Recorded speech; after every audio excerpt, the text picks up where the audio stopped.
Olá pessoal, olá você desbravador, seja muito bem-vindo. Você que clicou aqui, com toda certeza quer ouvir mais sobre o livro O Libertador.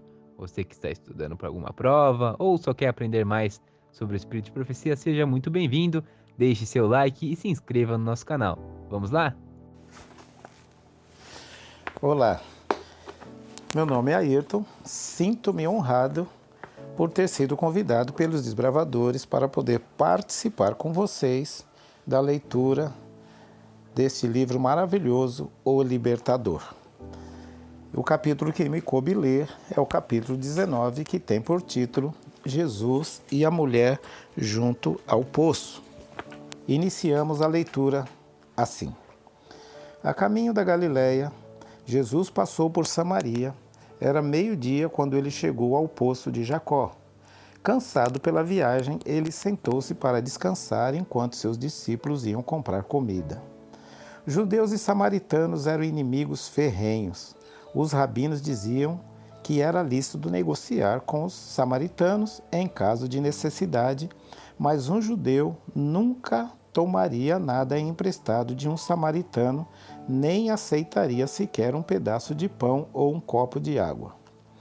Ao comprar os alimentos, os discípulos estavam agindo em harmonia com o costume de sua nação, mas nem os discípulos de Cristo poderiam sequer pensar em pedir algum favor dos samaritanos. Ao sentar-se na beira do poço, Jesus estava debilitado pela fome e sede. A viagem tinha sido longa e o sol do meio-dia o estava castigando duramente.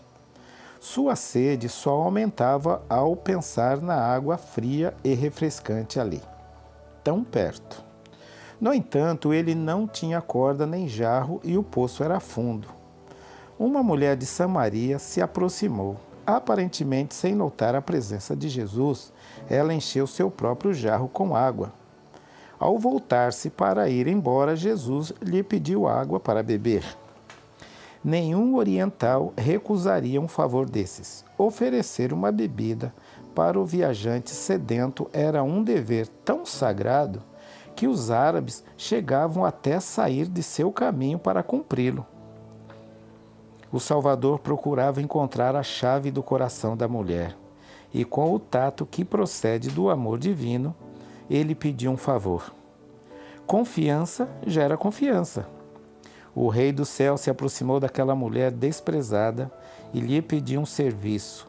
Aquele que fez o oceano, que controla a profundeza das águas, que abre as fontes e os canais da terra, agora dependia da bondade de uma estranha até para um copo de água.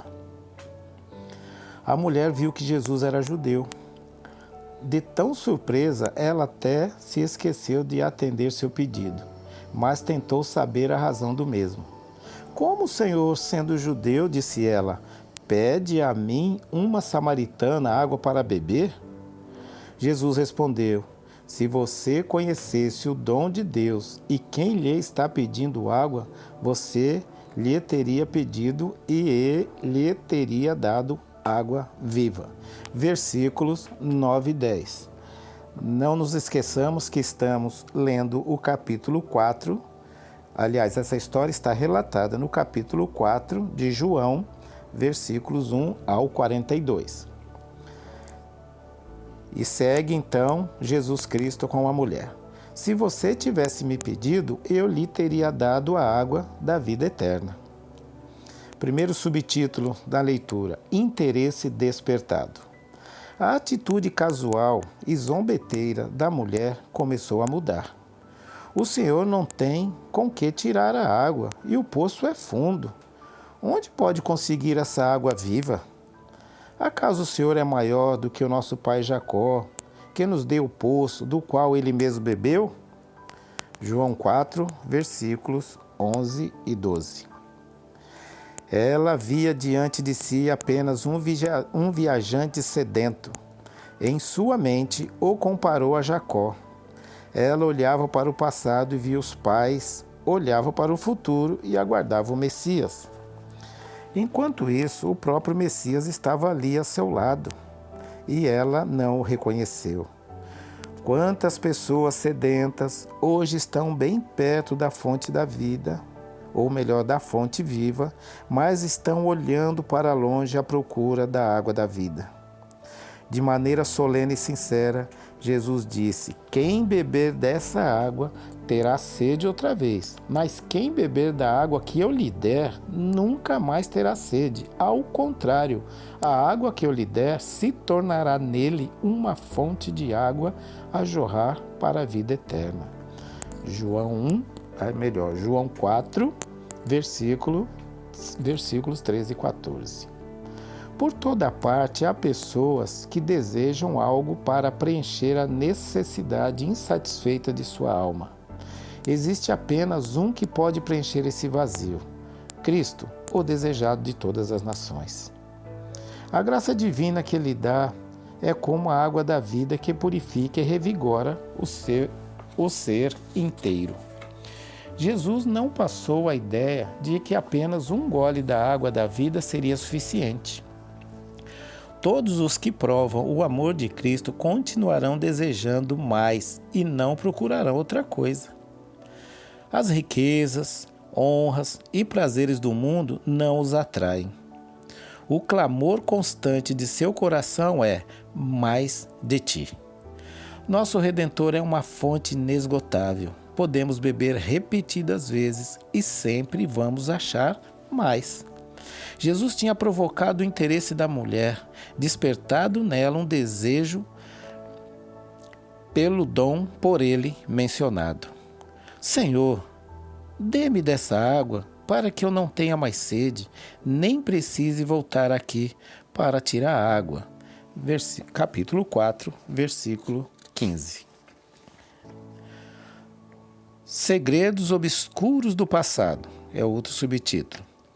Agora Jesus muda repentinamente o rumo da conversa. Antes que a mulher pudesse receber o dom que ele desejava lhe dar, ela deveria reconhecer seu pecado e também seu Salvador.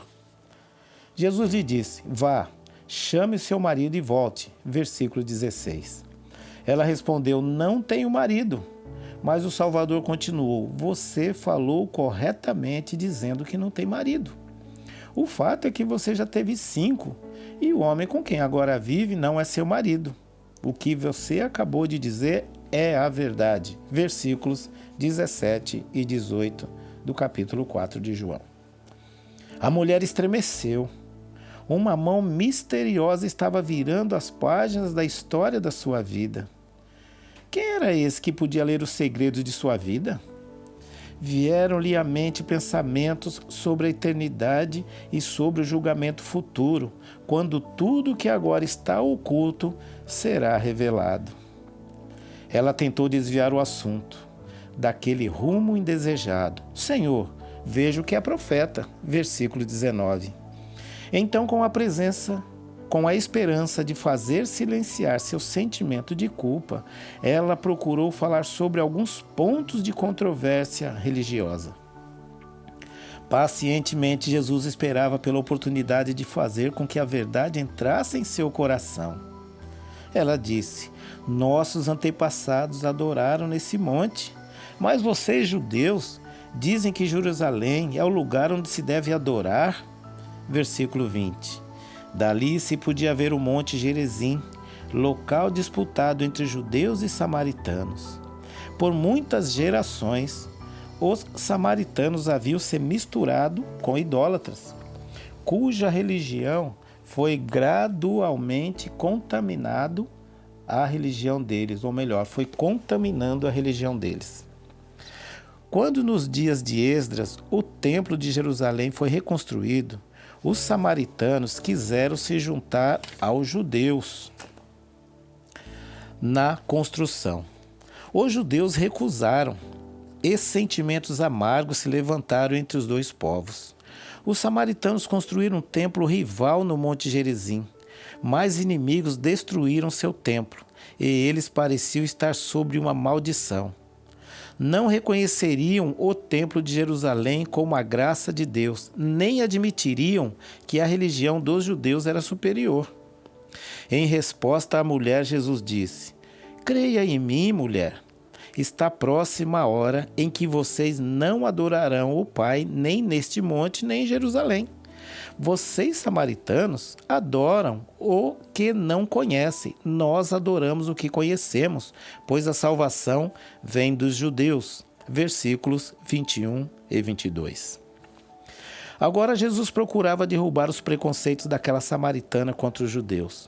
Deus havia confiado grandes verdades sobre a redenção para os judeus e era do meio deles que apareceria o Messias. Jesus queria erguer os pensamentos de sua interlocutora, passando por cima da controvérsia. Está chegando a hora, e de fato já chegou, em que os verdadeiros adoradores adorarão o Pai em espírito e em verdade. São estes os adoradores que o Pai procura. Deus é espírito, e é necessário que os seus adoradores o adorem em espírito e em verdade.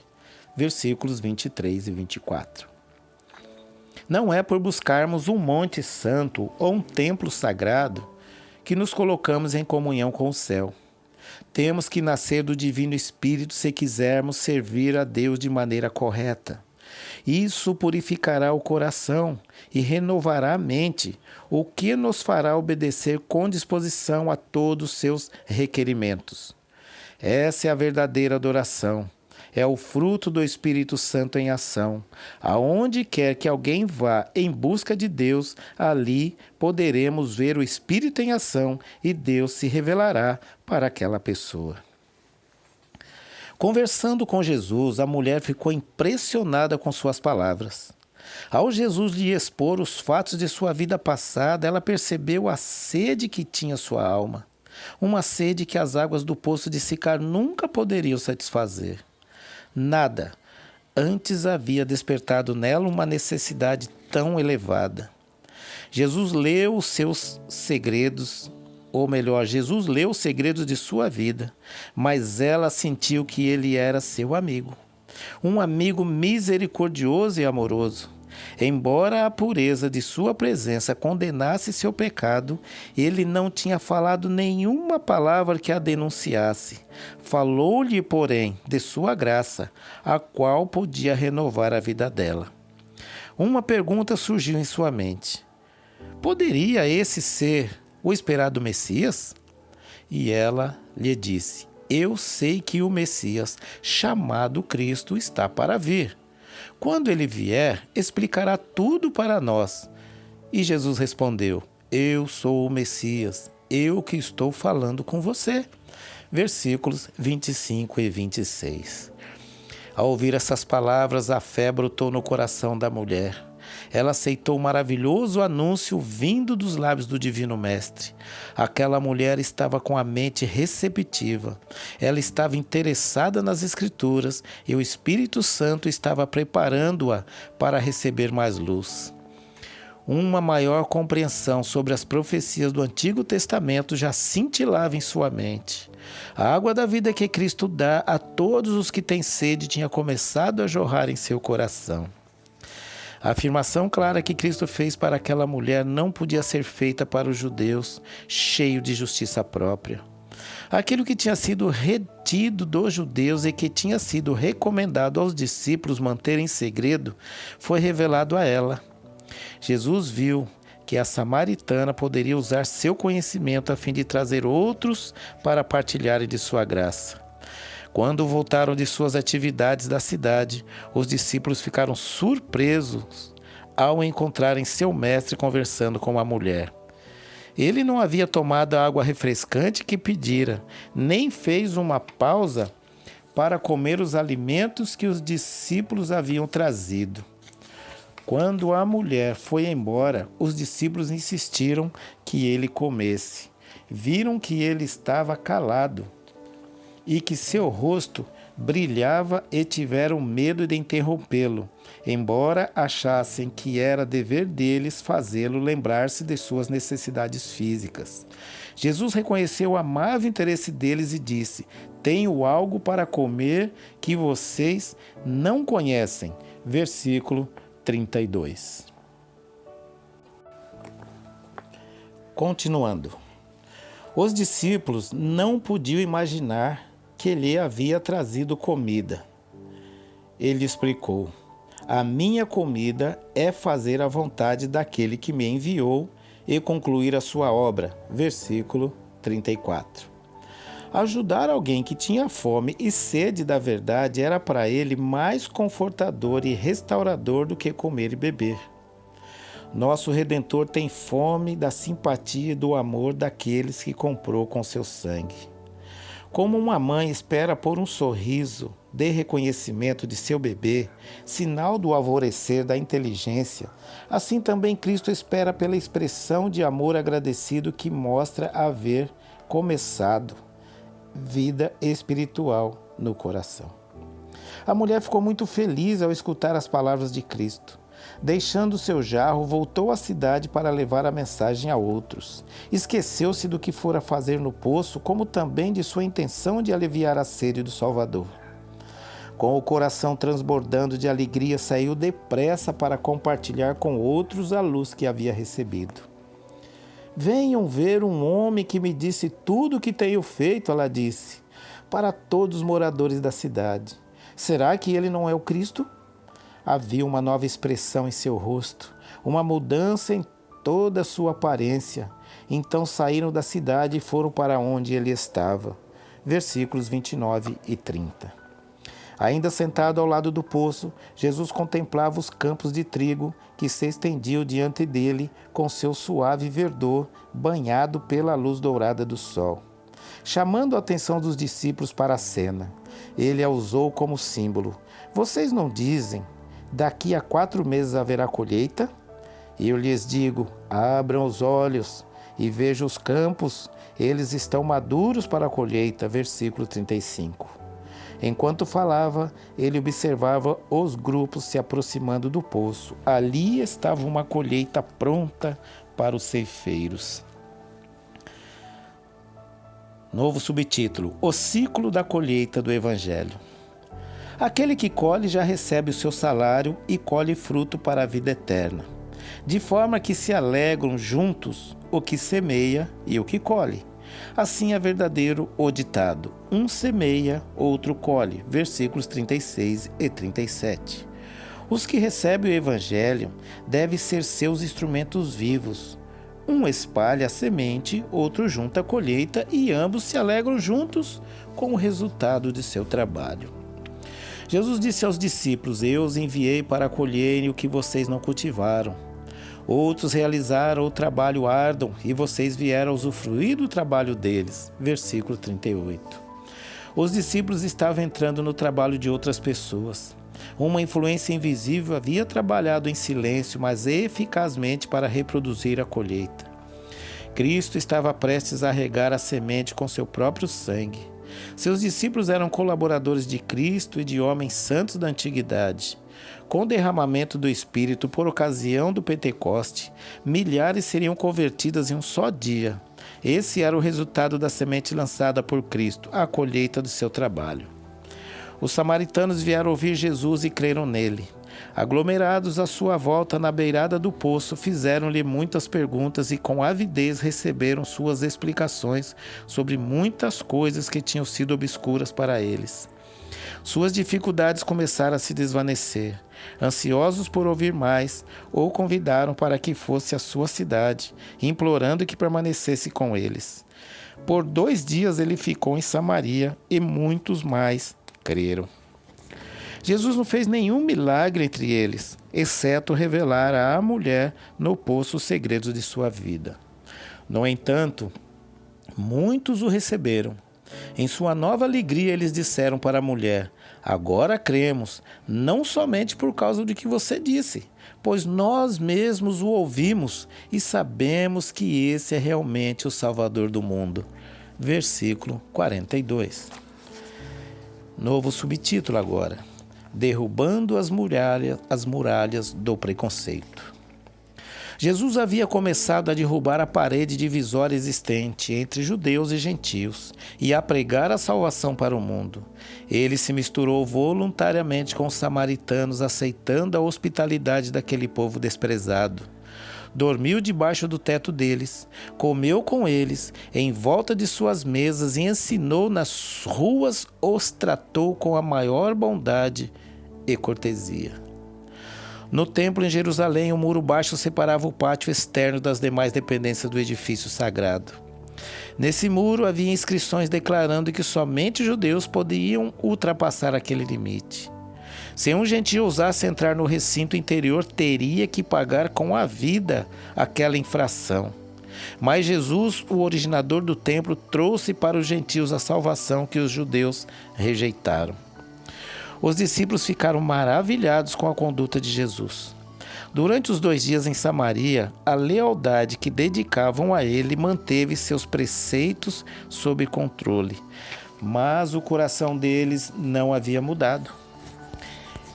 Eles demoraram para aprender a abandonar seu desprezo e ódio e a dar lugar à piedade e simpatia. Depois da ascensão do Senhor, suas lições voltaram para eles como novo significado. Eles se lembraram do olhar do Salvador, de suas palavras, de sua atitude respeitosa e meiga para com aqueles estrangeiros desprezados. Quando Pedro foi pregar em Samaria, ele usou o mesmo espírito em seu trabalho.